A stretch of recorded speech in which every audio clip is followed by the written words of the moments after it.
Bart, I have such great memories of you. It's a big deal for me too, brother. Oh, bless you, my friend. Thank you. It really is. So, really you know is. Pat Williams, by the way? Who?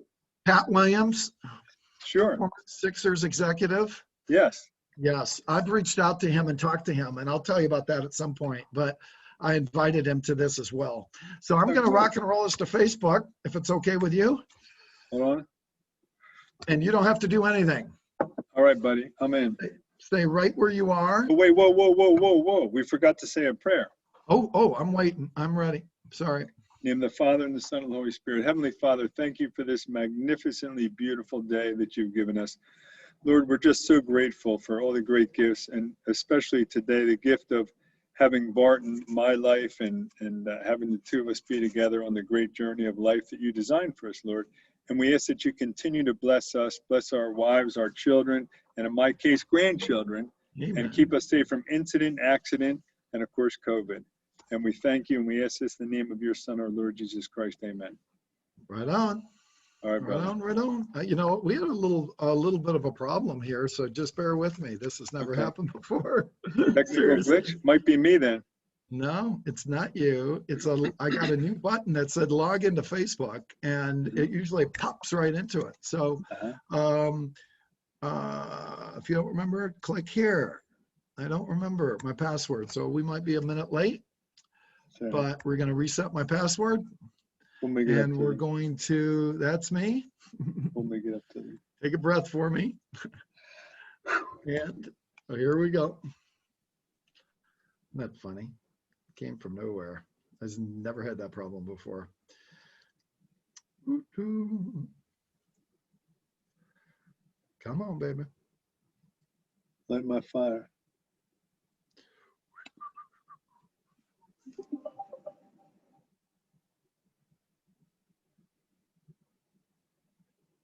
Okay, here it is. That's what I wanted. 322-439-79. Thank you. 322-439-79. I had to reset my password. Isn't that ridiculous? That's okay. ridiculous. New password. That's an EN.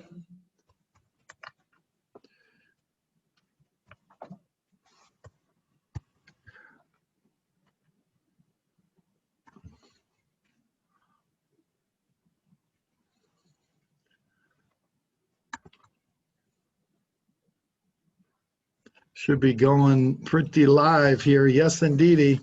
Hey, everybody. Good afternoon. Good morning, wherever you are. And I want to thank you so much for joining us today on what is a really special time for me. And we're just way excited to have you on with us. Now, as we walk through this, I just want to really introduce you, if I may, to a friend of mine that is joining me here. And I am really excited about this. You know this to be our All-In Thursday videocasts.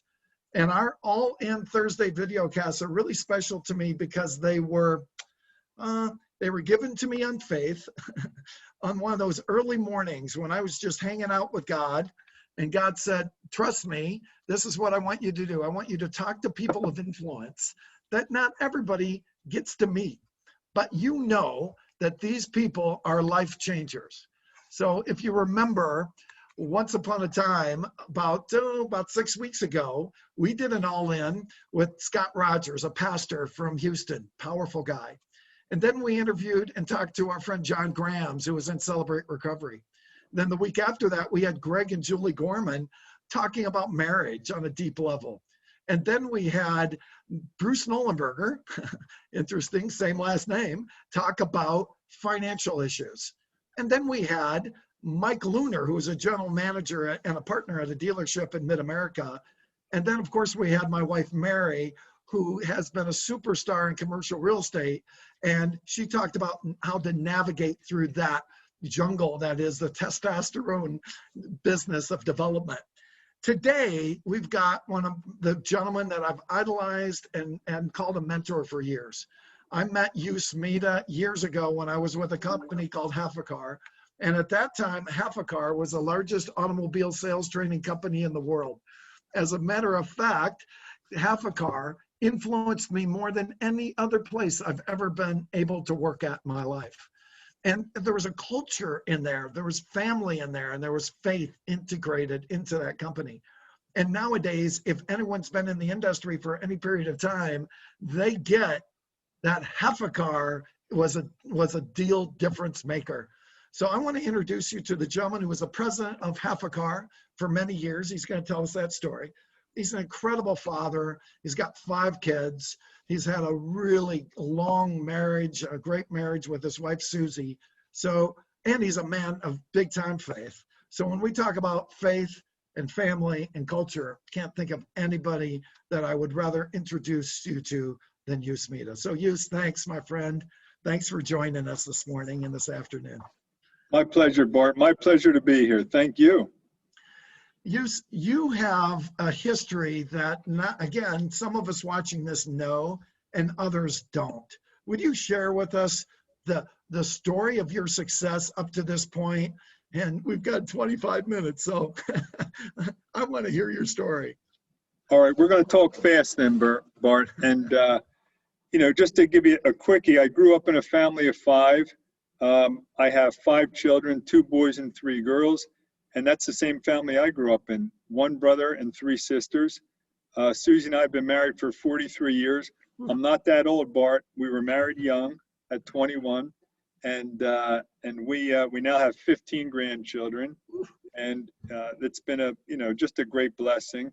My first job, I started as a busboy in a hotel in Avalon, New Jersey, called the Princeton. I was 13 years old. Then I went on to be a waiter, so that was a big move for me. And then at 16, when I was in high school, I worked at an Arco station because I just love the smell of gas. I've been in automotive and real estate development all my life.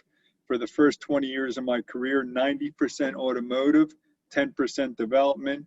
And for the last 20 years, do you believe that, Bart? It was 20 years ago we sold Half a Car. For the last 20 years, 90% development with hotels and whatnot, and 10% automotive, because, you know, once it's in your blood, it's in your blood. While at the Arco station, I started to buy and sell 65 Mustangs on the weekends when I was in high school. And that was my first experience with buying and selling cars. And for those of us who have been in the business, used cars is a great way to start, because you can lose a lot and you can make a lot. So I got some great lessons at the age of 16, then went from there, went to Drexel University. And when I left Drexel, I went down to Texas. Great experience. It was a startup company called Sportorama. And you may not have known about that, Bart. And that was an amusement park in a mall. I was dating Susie in Philadelphia. I came back a year and a half later. We got engaged and then married. Moved her to Dallas, Texas. Because I'm an automotive fanatic, I went from there to the Chilton Company, which was a very big automotive publishing company. They moved me out to Chicago, which was a great experience. And, you know, once I felt that I had mastered a certain,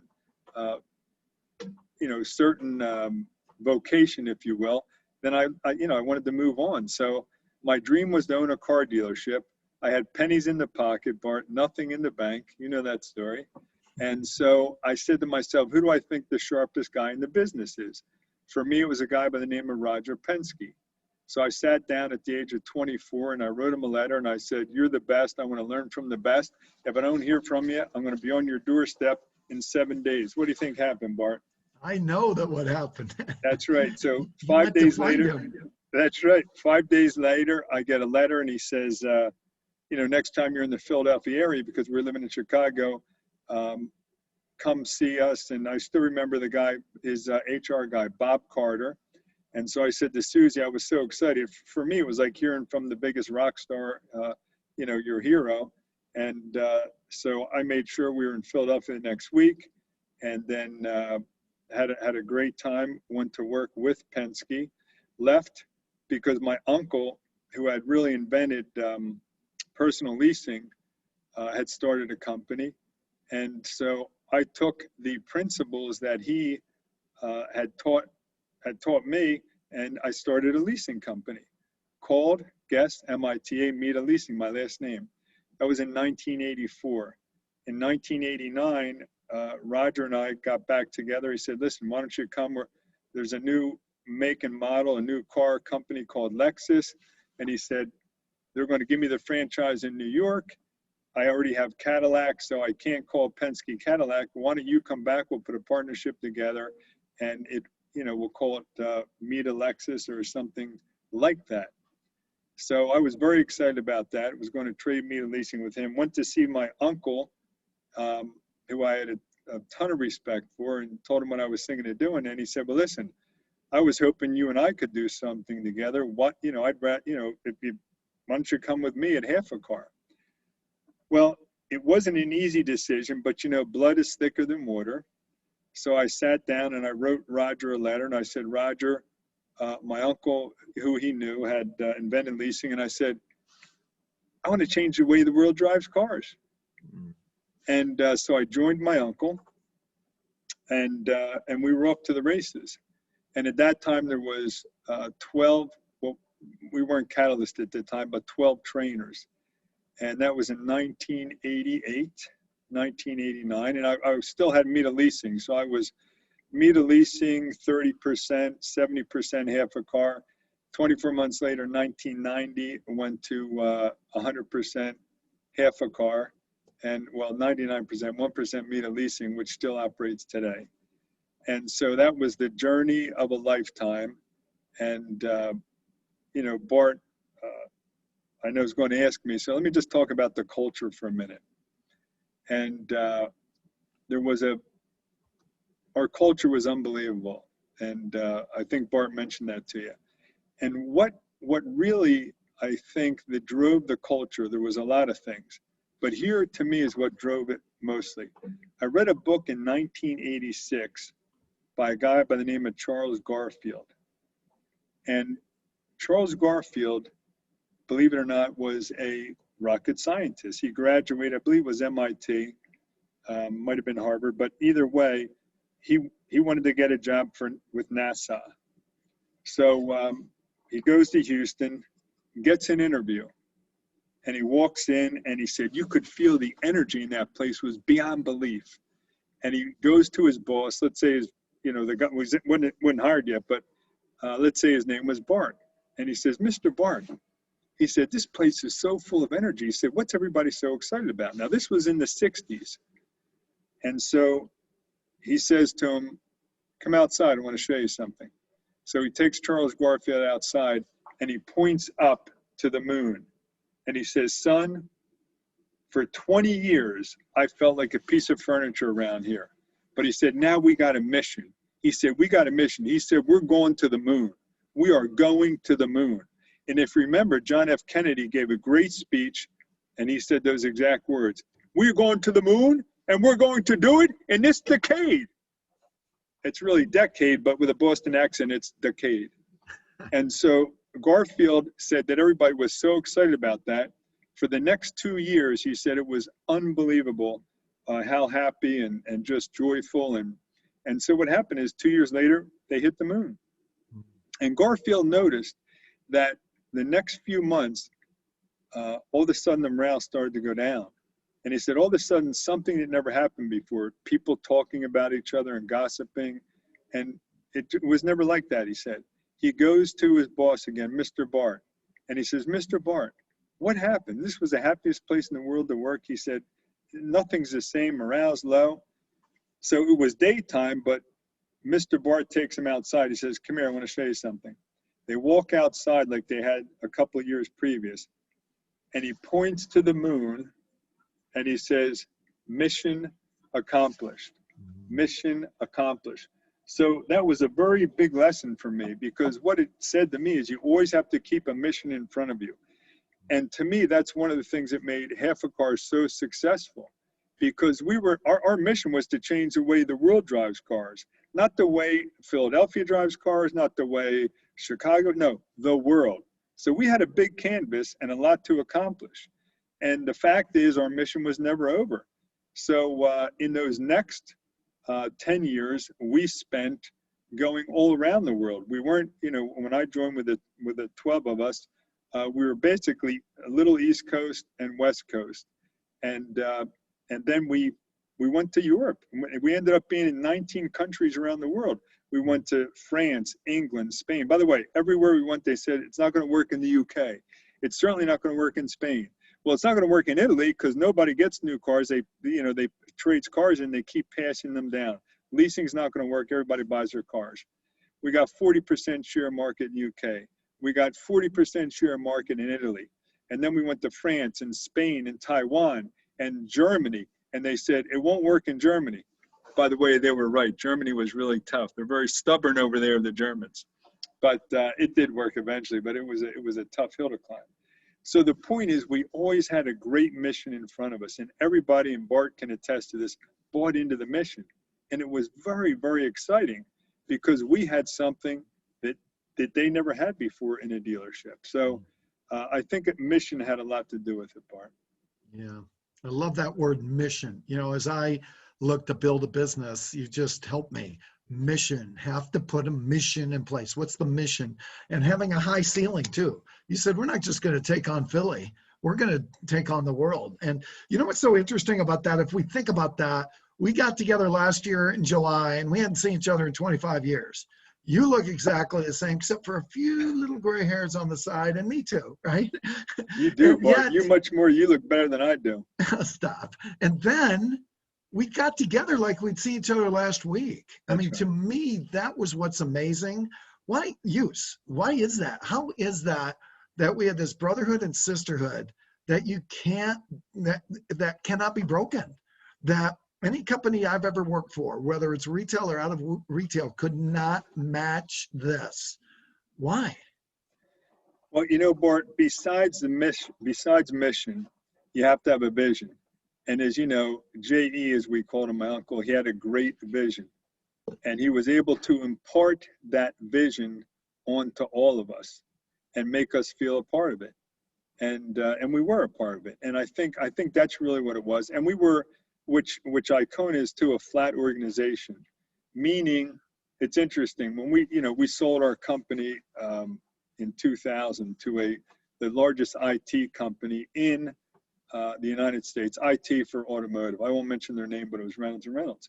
And what's interesting, a great company, by the way, but a whole different culture. For example, if you walked in, I'd say, well, and I was going to introduce, I'd say, this is Bart Nollenberger. Bart works for me. This is Harvey Labinowitz. Harvey works for Scott. Never did you have that kind of talk at half a car. It wasn't anybody works for anybody. It was that we all worked together towards the mission, towards the vision. Yes, you had operating responsibilities. I mean, somebody had to make the final decision. We had core leaders, which in the parlance of a dealership would have been the general manager.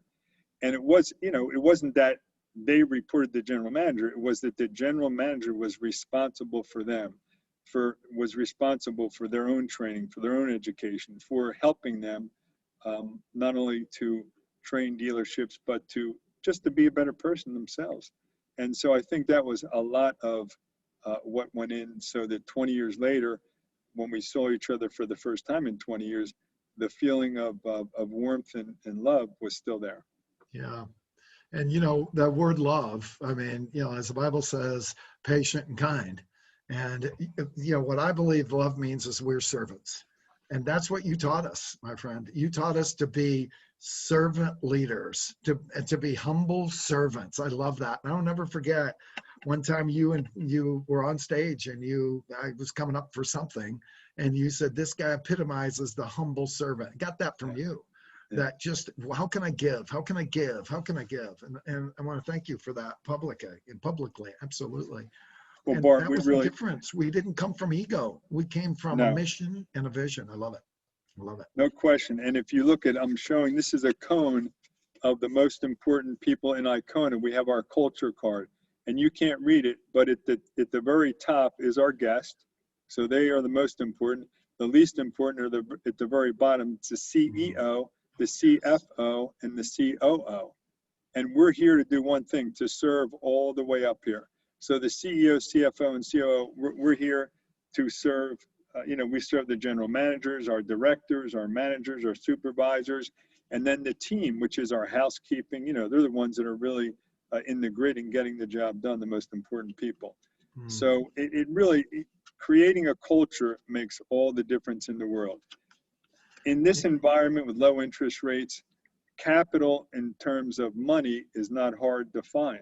What's hard to find is great human capital, And that's what we've tried to do at Icona. Yeah. So I'd love to hear you break that down. I want to comment on something. It's so interesting, especially right now. Not every dealership will say this is true, but there are a lot of dealerships that are cutting the margins to the bottom little bit, very thin margins. And a lot of them are having a lot of success. But the one area that's really concerning for me, and of course you have a heart for this, is that we are not investing in our human capital. And the result of that is, of course, every time we have somebody leaves, they never leave a company, they leave a person. John Maxwell says, and you just said it, that they don't want to know how much you know, they want to know how much you care. And again, the philosophies I've learned from John since I've been with John since 2013 are the same philosophies you taught me years ago. Can they trust you? Will you help them? Do you care? And it starts with the people. You can't get your agenda across unless you've got the people and you're connected with the people. And again, you taught me that. Would you tell us a little bit about, we wanted to talk about faith and family.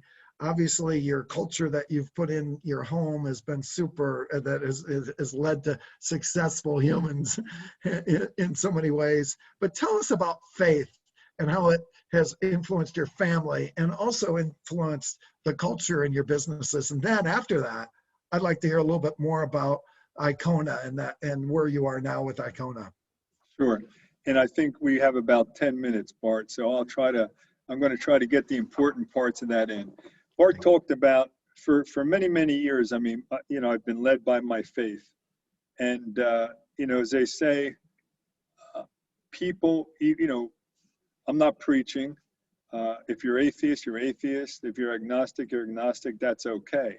But when people are in their greatest time of fear, it's amazing how they'll shout out, God help me, or oh my God. And so faith has played a very big part. I don't care who you are, whether you're Bart or me or anybody else, every one of us on this Zoom or on this call, we've all known sadness. We've all known heartache. Every one of us has had adversity in our lives.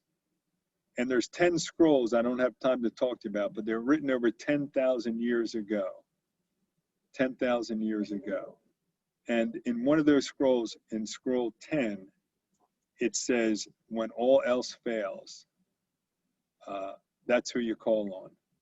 And I will tell you this, it's been huge in my life. Some people meditate in the morning. And I used to say my hierarchy of values was God, family, business.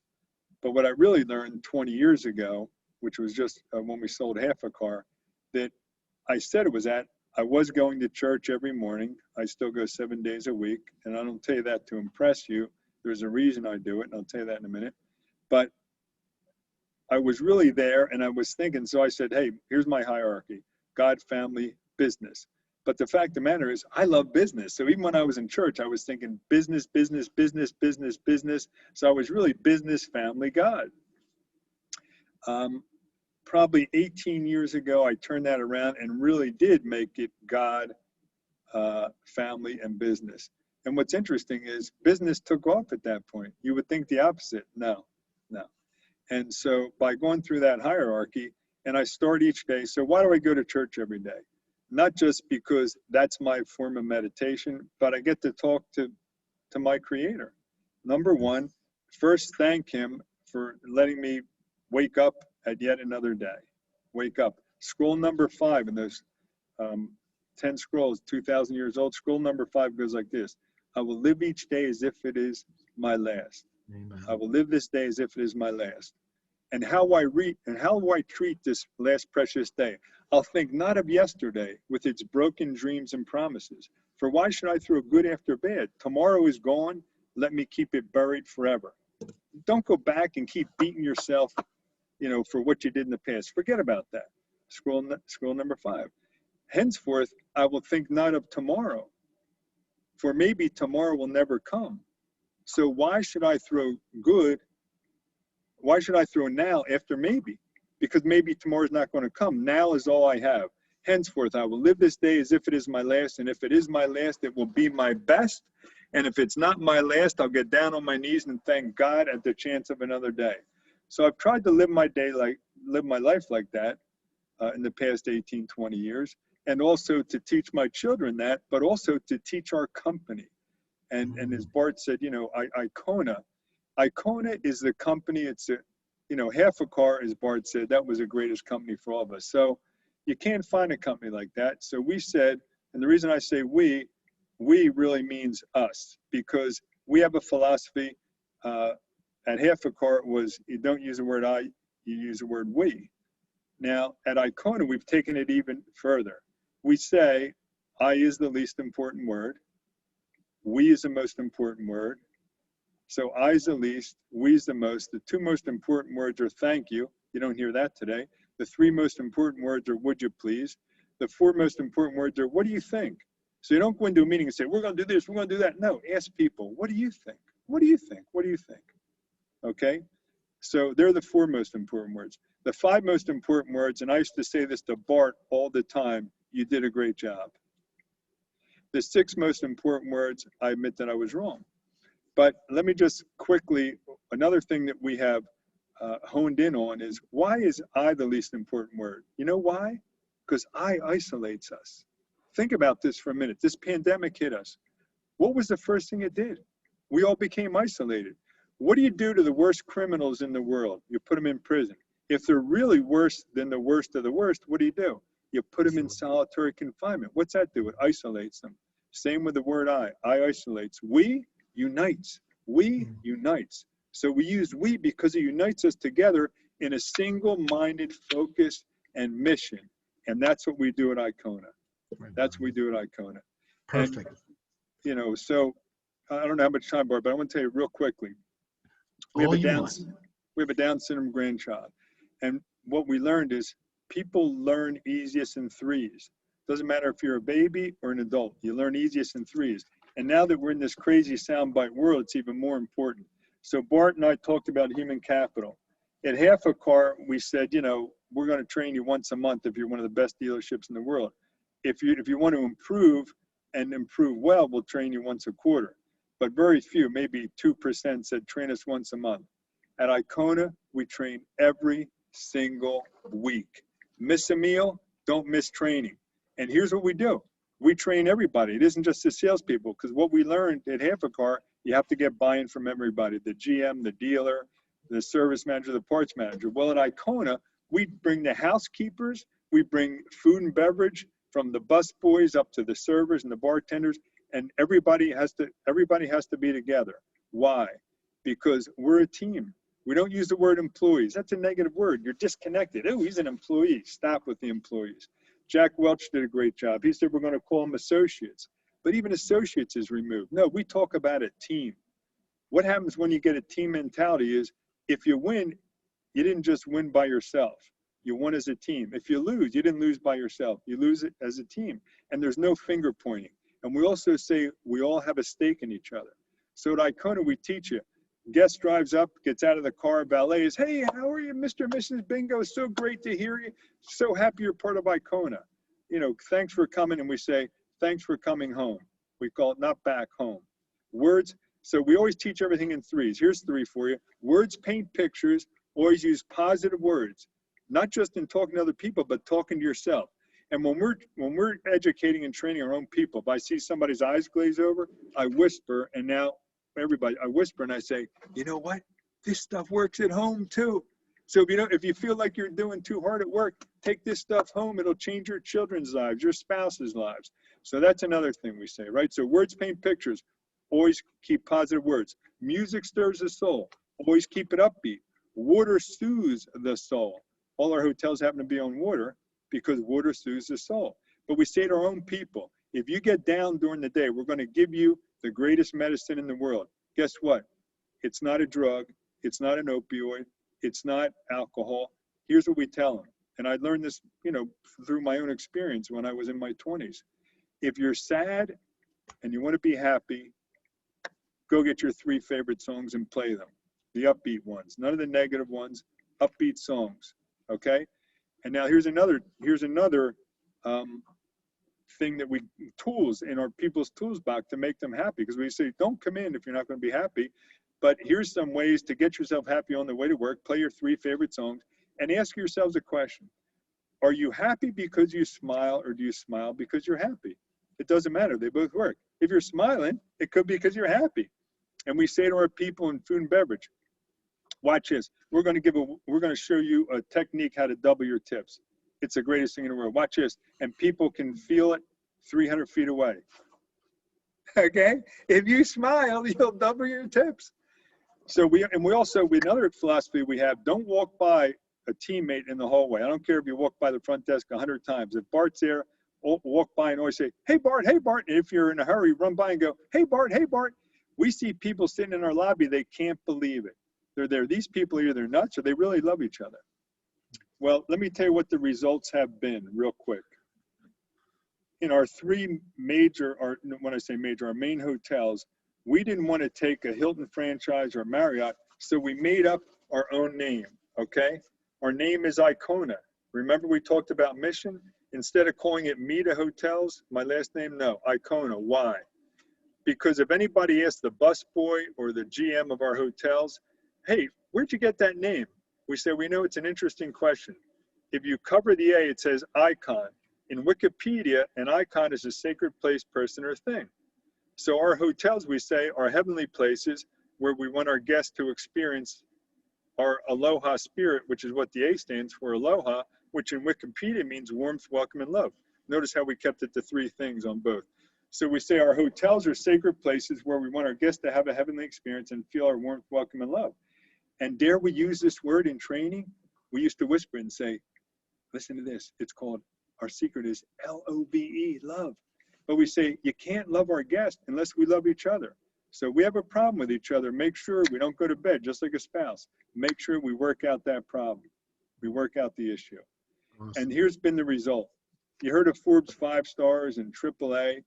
When you get those awards, they're plaques that hang on your wall. But one person comes in with a checkbook. The only measurement that matters in the hotel business is TripAdvisor. Why? Because it's the voice of the guest. When we bought each one of our hotels, we were rated dead last. When we bought our hotel in Diamond Beach, there was 76 hotels, we were rated dead last. When we changed it to Icona, we went from dead last to #1. Same thing in Avalon, dead last. We went from dead last to #1. Same thing in Cape May, dead last. Out of 38 hotels, we're #1. But here's what's most important. There's 1,100 hotels in the state of New Jersey, and we're always rated in the top 10. Now, to give you a comparison, because Bart told me the law of contrast, how important that is, there's 5,000 banks in the USA. There's 15,000 dealerships of size in the USA. There's 100,000 hotels in the USA. Our main three, are rated in the top 100 out of 100,000 hotels. Now, are any of our buildings as nice as the Ritz Laguna Niguel? No. Are any of our buildings as nice as the Four Seasons Maui? No. Well, then what happens? Here's what happens. In between the floor and the ceiling and our 4 walls, we give them an experience they don't even know how to explain. It's called LOVE. And that's why we've gotten TripAdvisor this year. Our Diamond Beach Hotel was rated #7 in the entire United States of America. #7. And you can go to our website, icona.com, and you'll look at it. It's a very nice hotel. But what we give them comes from here, right here. Can you see that? There's 18 inches between your head and your heart. My wife's a nurse. She taught me this. 18 inches, okay? 90+% of companies, ladies and gentlemen, lead with their heads. We lead with our heart. Times change, people change, but philosophies, good business principles, they don't change. We took the same business principles that we used in the automotive industry. We brought them to the hospitality industry. We also have a commercial construction company called Caritas. We have a home building company called a Christovest. All those same principles apply. Each one is #1 in their category. Why? Culture. But you can't fake it. You can't. We hold ourselves accountable. I say, listen, I'm the CEO. If you see me letting down on warmth, welcome, and love, if you see me letting down on any of those things, we say there's only 3 things, how about that, Bart, that you have to do to join Team Icona, that you have to have. Number 1, you have to have a passion for people. Why? Because we're in the people-loving business. If you don't love people, it doesn't make you a bad guy, but you're in their own business. Number 2, we say you got to have a heart for hospitality. Our Lord said that the highest form of love is to serve. The highest form of love is to serve. That's all we do in our business is serve people. Food, drinks, beds, that's all we do. It's humble work, but it's the most gratifying work I've ever done in my life. The third thing, so number 1, passion for people. Number 2, heart for hospitality. Number 3, we say, remember I said words paint pictures, no negative words? We take the word work and we throw it in the trash can. And we say, we don't come to work. This is our vocation. This is our vocation. Our mission. It's a vocation. So hospitality is a vocation for us. And so that really is what fuels Icona on a daily basis. Man, I've got like 3 pages of notes. That is so strong. So strong. So thank you so much. I mean, I'm open to keep this going, but I know you've got a schedule, and I just can't thank you enough for the nuggets you've given us. What I'm going to do too, by anybody who's watching this, go ahead, and my email is bartn17@gmail.com, bartn17@gmail. Go ahead and hit me up, and I will send you those 10 scrolls that he was talking about. And if it's okay, Use, I'll share your notes, if Please, that's okay with you. No, that'd be great, Bart. And I do have about 4 more minutes. I would like to share one thing, and I'm asking everybody who's listening or watching, I'm asking you to just take this one last nugget. It's changed my entire life. It has changed my children's life, and I'm going to make sure it changed my grandchildren's life. And 2 of these I heard from a crazy insurance salesman, but I added a third because, as I said to Bart, when we teach, and I wish I knew this at half a car, I didn't, but people learn easiest in 3s. Think about this. What do you learn when you're growing up? ABC, 1, 2, 3. Michael Jackson said that's how easy love can be. Now watch this. Even when you're a baby, what do? As our babies are growing up, what do we read them? We read them nursery rhymes. Okay? And what are those nursery rhymes? The 3 little pigs, the 3 bears, the 3 blind mice, the poor little things hitting the walls and whatnot. But here's a nugget I want to leave you with. There are 3 things that are going to change you from who you are today and who you're going to be tomorrow and the day after that and the day after that. And an iPhone can't help you with these 3. Technology is not going to be able to help you with these 3. And here's what they are. The books you read, the people you meet, and the goals you set. And I know you hear that from everybody, I'm sure, John Maxwell and every guru that you can think of. They say goals, goals, goals. No, we don't just say set goals. It's the goals you set and achieve. The goals you set and achieve. So let me give them to me again. 3 things going to change you. The books you read, the people you meet, the goals you set and achieve. And I'll just give you fast examples in my own life. I read, there's 5 books, because I'm not in my library right now, but I have hundreds and hundreds of books. People are in such a hurry today. I say, just read these 5. They'll change your life forever. One book, I'd gotten this, Bart, you remember this name, when I was 17 years old, from Peg O'Neill. She's deceased, but she was my aunt, and she was the head of our HAC university. And at 17, my mother had 2 sisters, and they were great taskmasters. And she gave me a book once to read after she had said to me, Use, you're a winner.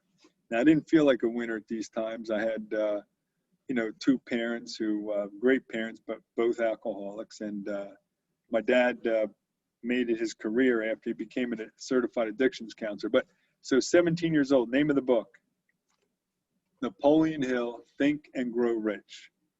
I was so embarrassed about the title, I literally ripped the cover of the book off because I was really getting into reading it, but I was carrying it around. I didn't want anybody to see it. I threw it away.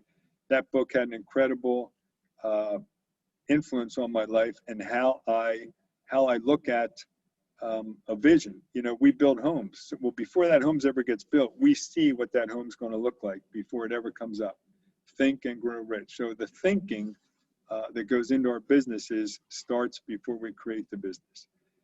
Second book, I'm only going to give you three. I gave you three things. I'll give you three books. Second one, when I was in the fifth grade, my father came. He drove. I didn't know it was recess. He drove into the schoolyard, and he was a tough alcoholic, tough guy. At 75, he could bench press 300. So my brother Frank and I, he would boom, boom first and talk later. So I thought everybody was a fighter. He saw me fighting in the schoolyard, and then he saw me by myself. He brought me home a book that night in the fifth grade. He said, Use, he said, it broke my heart to see out there. He said, I noticed you didn't have any friends. He said, so I want you to read this book. And he gave me the book, How to Win Friends and Influence People by Dale Carnegie. That book changed my life. Three things going to change your life: the books you read, the people you meet, the goals you set and achieve. Here's what it did for me. That was over 50 years ago, okay? I have read that book every year since. I've read the book every year since. Three things that it taught me that I've taken into our business. The most important sound, see, I'm only giving you three, because I know you remember. The most important sound to a person's ears is the sound of their own name. Instead of saying, hey, yo. So at Icona, guess what we always wear? Name tags. And we say, don't you pass anybody, don't you go, hey, yo, hello, Bart. Hello, Bart. Hello, John. Hello, George. Hello, Victoria. Hello, Joanne. Always use your name, okay? That's what I learned. The second thing I learned from How to Win Friends and Influence People. Nobody ever blames themselves, so there's no sense you blaming them. A man convinced against his will is of the same opinion still. No blame games. How can you help people? Third thing, this may be the most important thing I learned. The greatest craving of the human heart is appreciation. It's the greatest craving. So when you appreciate your team members like we do at Icona, it lifts them up. Words paint pictures. It lifts them up. Music stirs the soul. Jackie Wilson sings, your love, it lifts me higher than I've ever been before. And that's what we do. We lift them higher. The books you read, okay? Third book, you got to get this one. Og Mandino, the greatest salesman in the world. Sadly, the title, people don't realize what's in that book. No man could have written it. That book was inspired by God. That's where the 10 scrolls came from. So that's fit for the books you read. People you meet. I said I wanted to work for the best guy in the car business, okay? In dealerships. Roger Penske. What'd I do? I sat down and wrote a letter. That came from Think and Grow Rich when I was 17 years old. A guy by the name of Darby said he wanted to work for the greatest inventor of all time. His name was Thomas Edison. So he didn't go to the HR department at Thomas Edison. He got on a train, this is back in the early 1900s, and he rode a freight train, and he ended up in Thomas Edison's desk. Guess what? He became his partner. He and Thomas Edison became partners. 20 years after I left Penske, Roger and I became partners too, in a company called Penske Capital Partners. So my point is, look at that. That came from me reading that book. It said, you think that changed my life? You can't see it, but behind here, maybe you can, Bart. Let me lift that up. You can't see on the wall, but there's pictures of me with the Pope, the people you meet, Roger Penske, the Pope, Bart Nollenberger, geniuses in the business, Eustace Walkington. These are the people you want to hang with. I learned when I was in the 6th grade, I hung with a rough crowd. And the good sister said to me, show me your friends, Mr. Mita, and I'll tell you what you're like. So from that point on, I just hung with people that would make me a better person, would challenge me to be a better person. So you do the same things. Watch who you're surrounding yourself with. Are they bringing you up? Are they bringing you down? Are you bringing people up? You're bringing them down. Books you read, people you meet, goals you set and achieve. We don't have time to get into that, but half a car was a great achievement for every one of us there. Icona has been a great achievement for everybody who's there. It's been a great achievement financially, but mostly spiritually. So remember this, 18 inches between your head and your heart. Lead with your heart. God bless you, brother. Hey, perfect. Thank you so much. If somebody wants to reach out for you, is it all right if is there an email that I can give them? There is, Bart. You can give them Mita, my first initial E, last name Mita, Mita, EMITA at Icona, ICONA.com, Icona.com. Perfect. I'm going to share this. Anybody watching this an hour later, hey, the deal is they might not be seeing it live, but a lot of people come back after. I think for a Sure. week, they'll keep coming back and coming back. So, man, that's going to be a life changer. And it was for me. It's seriously, I get hyped up, get excited. I can't come from any more authenticity and vulnerability than to say, you changed my life. You are my hero, and you are the best of the best in the automobile business. And I love you, my friend. I really do. God bless you. I love you too, Bart. God bless. Mwah. Thanks for everything. Really appreciate you. Thanks, folks. Appreciate you joining us. Share this with people. And again, hit me up and I'll share the notes. God bless everyone.